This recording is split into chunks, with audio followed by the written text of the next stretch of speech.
Salah satu toko kamera terbesar di Indonesia ini siap IPO. Nanti dengan kode DOSS ya, DOS. Ini sudah tersebar di beberapa cabang. Nama PT-nya PT Global Sukses Digital. Yuk, mari kita bedah.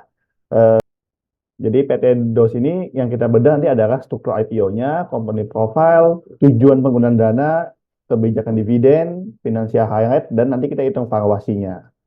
Nah, jadi PT ini berletak di daerah Jakarta ya, di Kebayoran Baru, dan udah ada beberapa cabang ya, company profile sudah berdiri juga udah cukup lama. Dia akan melakukan penawaran umum dari tanggal 1 Agustus ya, sampai tanggal 5 Agustus. Nah, di JUC Sekuritas bisa teman-teman menyampaikan minat pembelian di masa offering ini di tanggal 1 sampai 5 Agustus ya, lewat website www.istripipo.co.id. Nah, struktur IPO-nya mereka akan berencana mengepas 450 juta lembar saham nih, atau sekitar 26% dari total modal yang ditempatkan di store penuh. Penawarannya di kisaran 130 sampai 135 perak, tapi ini di masa offering sudah ada satu harga. Nilai IPO-nya sekitar 60 miliar ya, jadi nggak terlalu besar. Dan ini masuknya papan pengembangan ya, dengan sektor consumer circle. Underwriter-nya adalah IF ya, penjaminnya IF, Samuel Sekuritas.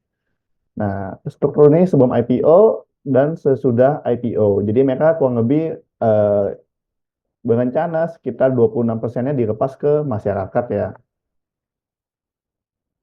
Nah, ini company profile-nya ya sudah berdiri cukup lama ya, sejak 2014 ya. Nah, ini struktur kepemilikan. Jadi yang beneficial owner-nya ya, ultimate beneficial owner yang utama adalah Pak Tahir Maturatan nih, selaku key person kita juga ya. Dan dia juga punya anak perusahaan beberapa ya, seperti PT Kreasi Imaji Integrasi ya, PT Gambar Masa Depan, dan berbagai macam PT lainnya. Kurang lebih berkutat di sekitaran ini ya, kreativitas ya, dengan fotografi dan kamera ya. Nah, ini Pak Tahir Maturatannya sebagai direktur utama ya, sudah berpengalaman sekali dari tahun 2003 ya, ini pengalamannya ya.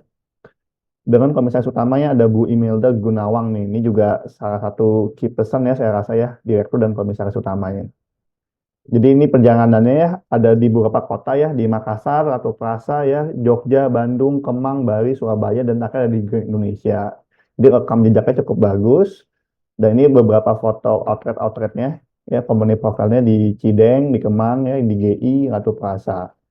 Ya, ini merek-merek kamera ya yang dijual Sony, Canon, Fujifilm, Nikon, Lumix ya, dan segala macamnya. Bahkan peralatan fotografi seperti Godok, Sigma, dan berbagai macam merek lainnya.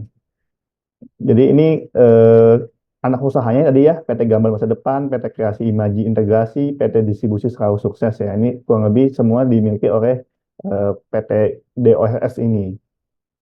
Nah, tujuannya adalah 27% adalah untuk capital expenditure nih, untuk biaya sewa gerai, pengembangan, ekspansi dari 2024 dan 2025 di Ratu Plaza, di Banjarmasin, Semarang, Kendari, dan Medan. Jadi mereka punya rencana kerja ya. Dan 72% adalah untuk modal kerja ya, untuk perputaran usaha mereka ya. Jadi ini tujuan penggunaan dana IPO-nya. Secara finansial highlight, aset mereka lumayan ya, 166 miliar ya. Ekuitasnya ada di 95 miliar ya. Jadi not bad ya. Laba bersihnya bahkan bisa sampai 4,7 miliar nih. Jadi untuk perusahaan cukup sehat ya. Nah, ini rasio pertumbuhannya juga relatif cukup bagus ya. Nanti kita tinggal hitung valuasi ya. Kebijakan pun juga nanti ada kebijakan dividen, ada 30% nanti akan dibagikan mulai tahun buku 2024, sebanyak-banyaknya tergantung nanti dari hasil RUPS juga. Ya, ini PLTBV-nya ya, kalau di kisaran harga 130 sampai 135 perak ya, berarti market cap-nya kisaran 224 sampai 232 miliar. PBV-nya 2,3 sampai 2,4 kali, ya not bad ya, masih di bawah 3 kali. PL-nya 47 kali sampai 49 kali, jadi relatif cukup murah ini. Nah, ini untuk di JUC Sekuritas bisa ke www.stripipo.co.id, tinggal pilih broker partisipannya JUC Sekuritas. Nah, yang pasti kalau di JUC Sekuritas, pastikan teman-teman menyampaikan belinya itu paling lambat sebelum jam 6 pagi di hari terakhir masa offering di sini di 5 Agustus, dan dana RDN-nya harus good fund ya, harus standby di tanggal tersebut. Ya, disclaimer ya, ini juga hanya untuk bedah IPO sebagai informasi. Untuk keputusan beli jual tetap diharapkan dari masing-masing investor sudah mempertimbangkannya. Ya, itu kira-kira bedah IPO. Gimana teman-teman? Apakah cukup murah? Nanti bisa langsung ngomong di komen ya.